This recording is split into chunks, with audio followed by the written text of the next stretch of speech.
કેમ છો વિદ્યાર્થી મિત્રો? મજામાં ને બધા?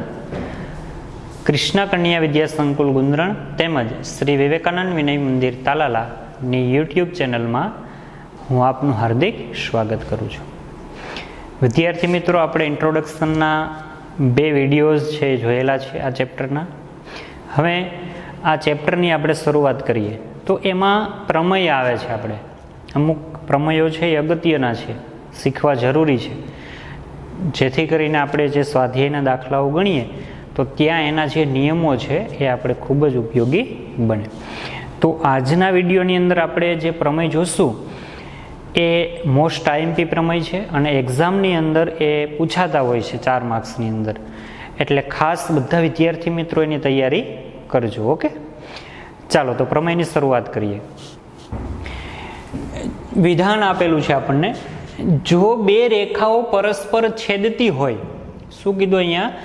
2 રેખાઓ છે એ એકબીજાને પરસ્પર છેદે છે તો અભિકોણો જો એના દ્વારા રચાતા હોય એ અભિકોણો સમાન હોય છે એમ સાબિત કરવું. વિદ્યાર્થી મિત્રો, તો અહીંયા આપણે આકૃતિ દોરીએ જેથી આપણને વધારે સમજાય. તો અહીંયા આપણે 2 રેખાઓ એવી રીતે દોરશું કે જે પરસ્પર એકબીજાને છેદ કરતી હોય. જોજો ખાસ વિદ્યાર્થી મિત્રો, આ પ્રથમ રેખા આપણે દોરી અહીંયા અને આ દ્વિતીય રેખા દોરી છે. આ બંને રેખાઓને આપણે નામ આપી દઈએ. આ રેખા AB અને આ રેખા છે CD. હવે વિદ્યાર્થી મિત્રો, આ બંને રેખાઓ છે એ એકબીજાને છેદે છે અહીંયા પરસ્પર. તો આ જે છેદ બિંદુ છે એમનું, એને આપણે O નામ આપી દઈએ. તો હવે આ રેખાઓ એકબીજાને પરસ્પર છેદે છે તો એના દ્વારા જે અભિકોણો, વિદ્યાર્થી મિત્રો આપણે આગળ શીખીને આવ્યા છે 8મા ધોરણની અંદર. અભિકોણો કોને કહેવાય? તો કે 2 રેખાઓ પરસ્પર છેદે તો એમાં સામસામેના જે ખૂણાઓની જોડ હોય, આ 2 ચોકડી પડતી હોય ગુણાકારની નિશાની, સામસામેના જે ખૂણા છે આ બંને અભિકોણની જોડમાં આવે છે, આ બંને પણ અભિકોણની જોડમાં આવે છે. તો આ અભિકોણો છે એ સમાન હોય છે, એના મૂલ્ય, એના માપ છે એ કેવા હોવા જોઈએ? સમાન. એવું આપણે સાબિત કરવાનું છે. હવે વિદ્યાર્થી મિત્રો, અહીંયા પ્રમેય છે એટલે એના અંગો, પક્ષ, સાધ્ય અને સાબિતી એ આપણે લખવા જરૂરી છે. જો ન લખો તો તમારા માર્ક્સ નહીં કપાય, બરાબર? પણ લખવો તો વધારે સારું. પક્ષ લખો, સાધ્ય લખો અને પછી આપણે એને સાબિત કરશું, એને સાબિતી કહેવામાં આવે. તો પક્ષ એટલે શું થાય વિદ્યાર્થી મિત્રો? તો કે જે આવશ્યક શરત એમાં આપેલી હોય વિધાનની અંદર, પ્રતિજ્ઞા આપણી ભાષામાં કહી શકીએ. આ જે આપ્યું છે ને વિધાન, એમાં શું આપ્યું છે આપણને? એ પક્ષ. અને શું સાબિત કરવાનું કીધું છે? એ સાધ્ય. ઓકે, તો શાંતિથી વાંચો, ખ્યાલ આવશે. જો 2 રેખાઓ પરસ્પર છેદતી હોય તો જે અભિકોણો હોય એ પક્ષ કહેવાય અને એ સમાન થાય એને શું કહેવાય? સાધ્ય. તો આપણે જોઈ શકીએ પરસ્પર કઈ 2 રેખાઓ એકબીજાને છેદે છે? AB અને CD. તો લખો અહીંયા કે રેખાઓ AB અને CD પરસ્પર O બિંદુમાં છેદે છે અને અભિકોણો ક્યાં બને? જુઓ જોઈએ, ખૂણો AOC અને ખૂણો BOD તેમજ ખૂણો COB અને AOD. આ સામસામેના જે છે એ અભિકોણો છે અથવા અભિકોણો બને છે. એ પક્ષ થયું. ઓકે, ચાલો એ લખીએ અહીંયા. પક્ષ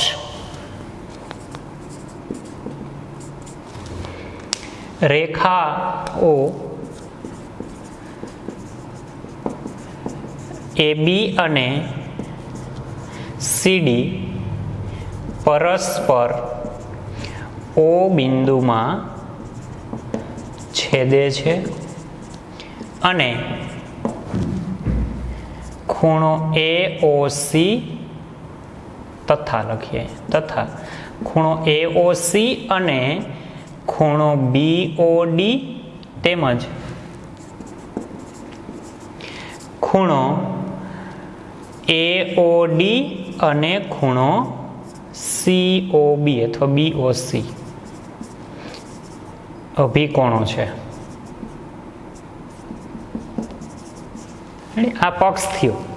હવે સાધ્ય એટલે શું? તો કે આ જે અભિકોણો છે એ સમાન થાય. તો અભિકોણોની જે 2 જોડ અહીં લખી છે, આ પહેલી જોડ અને આ બીજી જોડ, એ સમાન થાય એટલે બેયની જોડની વચ્ચે બરાબર નિશાની મૂકી દો. તો તેથી પેલું ખૂણો AOC બરાબર ખૂણો BOD. આ બંને ખૂણા, આ પેલી જોડ છે એ કેવી થવી જોઈએ? સમાન. અને આ બીજી જોડ એ પણ કેવી થવી જોઈએ? સમાન. તો બીજી જોડ લખીએ, ખૂણો AOD બરાબર ખૂણો BOC. આ સમાન થાય એને આપણે સાધ્ય કહીશું. ખ્યાલ આવ્યો બધાને? શું કર્યું છે? જો આ બે વસ્તુ તમે નહીં લખી હોય તો તમારા માર્ક્સ કપાશે નહીં, પણ લખશો તો તમે હોશિયાર છે એવું તપાસનારની સમયે સાબિત થશે. એટલે તમને એ વધારે ગુણ મળવા પાત્ર રહેશે. એમાં સાબિતીમાં તમે થોડી ઘણી કદાચ મિસ્ટેક કરી હોય તો પૂર્ણ નહીં જોઈએ, એને એમ થશે કે આ વિદ્યાર્થી હોશિયાર છે એટલે રાઈટ માર્ક કરી દેશે, સીધા માર્ક્સ આપશે. પણ આવડતું હોય લખતા, જો પક્ષ જે રકમને આધારે પક્ષ સાધીએ તમે સરળતાથી લખી શકતા હોય, બરાબર, તો લખજો. ઓકે, ચાલો હવે આપણે સાબિત કરીએ. સાબિતી. તો અહીંયા આ સામસામેના ખૂણા સમાન છે આપણે જાણીએ છીએ, બરાબર, 8મામાં શીખીને આવ્યા છે. પણ હવે એ શા માટે સમાન થાય છે એ અત્યારે આપણે અહીંયા સાબિત કરતા શીખવાનું છે. તો વિદ્યાર્થી મિત્રો, અહીંયા આપણે જે આગળ ખૂણાઓની જોડ જોઈતી આગલા વિડીયોની અંદર, લઘુકોણ, કાટકોણ, ગુરુકોણ, અને એના પછી ચોથો પ્રકાર તમે જોયો તો યાદ છે બધાને? સરળ કોણ. સરળ કોણ એટલે સીધી રેખા દ્વારા જે 180 અંશનો ખૂણો બને એને સરળ કોણ કહેવાય. તો અહીંયા આ સીધી જે રેખા છે, આ રેખા CD, એના ઉપર જુઓ આ કિરણ આવ્યું છે અહીંયા AO. તો એના દ્વારા આ બે ખૂણા છે એનો ટોટલ સરવાળો 180 થાય છે. રૈખિક જોડના ખૂણા છે, યાદ છે ને બધાને? આગળ આવતું રૈખિક જોડના ખૂણા.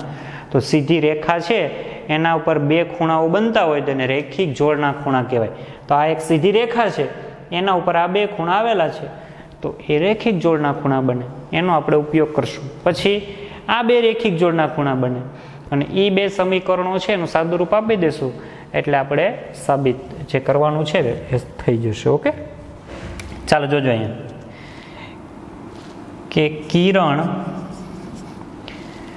OA એ રેખા CD પર આવેલ છે. આ કિરણ OA છે ને એ ક્યાં આવેલું છે? તો કે રેખા CD પરનું કિરણ છે. તો રેખા પર જો કોઈ કિરણ આવેલું હોય એક, તો એના દ્વારા બે ખૂણાઓ બનતા હોય સામસામે. આ બંને ખૂણાઓ છે એ રૈખિક જોડના ખૂણા કહેવાય અને એનો સરવાળો હંમેશા 180 અંશ થતો હોય, આપણે ખ્યાલ છે બધાને. તો તેથી ખૂણો AOC પ્લસ ખૂણો AOD બરાબર 180 અંશ. અને એનું કારણ શું? કારણ સાઈડમાં લખી નાખીએ, રૈખિક જોડના ખૂણા. તો વિદ્યાર્થી મિત્રો, કારણ લખવું પડે. આ બેનો સરવાળો 180 અંશ શા માટે થાય છે? તો કે બંને એક સીધી રેખા પર આવેલા ખૂણા છે એટલે એને રૈખિક જોડના ખૂણા કહેવાય. એનો સરવાળો 180 થતો હોય. ઓકે વિદ્યાર્થી મિત્રો, આને સમીકરણ 1 કહી દો. હવે એવી જ રીતે આ કિરણ નહીં લઈએ, સામેનું નહીં, આ પાસેનું, આ કિરણ લ્યો અથવા તો આપણે આ કિરણ OD લઈએ. કે હવે કિરણ OD એ રેખા AB પર આવેલું કિરણ છે. કિરણ OD એ રેખા AB પર આવેલ છે. તો એના દ્વારા જે બે ખૂણા બનતા હોય એને પણ કેવા કહેવામાં આવે? રૈખિક જોડના ખૂણા. ખ્યાલ વિદ્યાર્થી મિત્રો? તો આ બંને ખૂણા છે એને રૈખિક જોડના ખૂણા કહેવાય. તો તેથી ખૂણો AOD અને ખૂણો પ્લસ ખૂણો BOD બરાબર 180 અંશ. એનું કારણ આપી દઈએ, કારણ કે રૈખિક જોડના ખૂણા.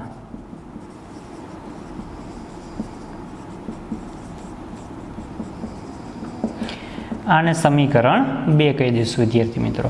હવે આ બંને સમીકરણ છે, સમીકરણ 1 અને સમીકરણ 2, આમનો સરવાળો કરી નાખીએ એટલે આપણે જે વિધાન સાબિત કરવાનું છે પહેલું એ સાબિત થઈ જશે. ઓકે, હવે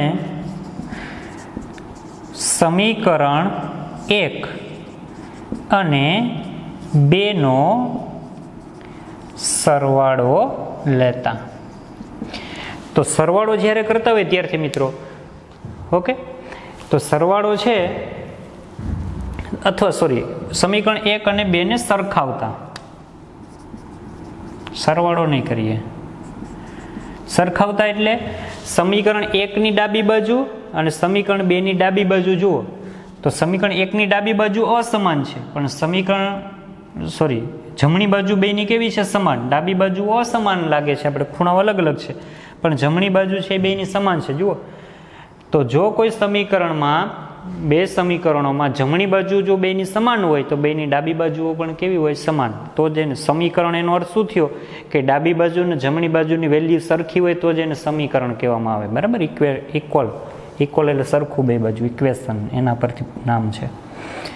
ચાલો, તો તેથી ખૂણો AOC પ્લસ ખૂણો AOD, સમીકરણ 1 ની ડાબી બાજુ અને બરાબરની સામે સમીકરણ 2 ની ડાબી બાજુ, AOD પ્લસ ખૂણો BOD. ખ્યાલ આવ્યો બધાને? શું કર્યું? બંને સમીકરણમાં જુઓ, જમણી બાજુ 180 અંશ 180 અંશ લીખા. તો જો બે સમીકરણમાં જમણી બાજુઓ બેની સમાન હોય તો બેની ડાબી બાજુઓ પણ કેવી થાય? સમાન. એટલે બેની ડાબી બાજુ લખીને વચ્ચે બરાબરની નિશાની. ચાલો, હવે આનું સાદુરૂપ આપીએ. અહીંયા જુઓ તમે, તો સમીકરણ 1 પણ ખૂણો AOD અને ડાબી બાજુ પણ ખૂણો AOD પ્લસમાં છે, જમણી બાજુ પણ પ્લસમાં છે.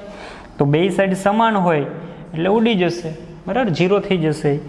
તો હવે જુઓ, જે અહીં શું વધ્યું છે? ખૂણો AOC બરાબર ખૂણો BOD. તો વિદ્યાર્થી મિત્રો, આ જો પહેલું સાબિત થઈ ગયું. ખૂણો AOC બરાબર ખૂણો BOD. તો અહીંયા આપણે એક વિધાન સાબિત કરી દીધું. ઓકે, કે અભિકોણો જે છે આ AOD પ્લસ BOC, આ જોડ આ કેવી થઈ છે? સમાન. તો એવી જ રીતે તમે આ બે સમીકરણ, આનો નાનો ઉપયોગ કરો. કિરણ BO છે એ કોના ઉપર આવેલું છે? CD ઉપર. અને કિરણ CO છે એ કોના ઉપર આવેલું છે? આના પર. તો એ આપણા બીજું વિધાન છે સાબિત થઈ જશે. આ જ રીતે લખવાનું છે. તો તેવી જ રીતે સાબિત થાય કે, હવે આખું સાબિતી લખવાની જરૂર નથી. પાછું શું સાબિત થશે? કે ખૂણો AOD બરાબર ખૂણો BOC. આ પણ સાબિત થશે. ઓકે, આ જ નિયમના આધારે. તો વિદ્યાર્થી મિત્રો, આ જે આપણો પ્રમેય છે એ અહીંયા પૂર્ણ થશે. ગણતરી ખૂબ જ ટૂંકી છે અને સરળ છે, પણ ફર્સ્ટ છે પ્રમેય તમારી સામે આવ્યો સાબિત કરવાનો. એટલે વિડીયો વારંવાર જોજો, જ્યાં અટકો ત્યાં પ્રેક્ટિસ ખાસ કરજો, જેથી કરીને એક્ઝામની અંદર જો આ પ્રમેય પૂછાય તો એ આપણે સરળતાથી એની ગણતરી કરી શકીએ. ઓકે વિદ્યાર્થી મિત્રો, હવે આપણે યાદ શું રાખશું કે જ્યારે બે રેખાઓ પરસ્પર છેદતી હોય તો એમના દ્વારા જે અભિકોણોની જોડ બનતી હોય એ હંમેશા કેવી હોય છે? સમાન. અહીં એમ પૂછે કે ખૂણા AOC નું માપ છે એ 80 ડિગ્રી છે, તો ખૂણા BOD નું માપ પણ કેટલું હોય? 80 ડિગ્રી. ખ્યાલ આવે બધાને? ઓકે વિદ્યાર્થી મિત્રો, તો આ વિડીયોની અંદર આપણે અહીંયા સુધી રાખીએ. નેક્સ્ટ સ્વાધ્યાય 6.1ના જે દાખલા છે એ વિડીયો નંબર જે નેક્સ્ટ આવે છે એની અંદર આપણે જોઈશું. તો આ વિડીયોની અંદર આટલું જ. Thank you.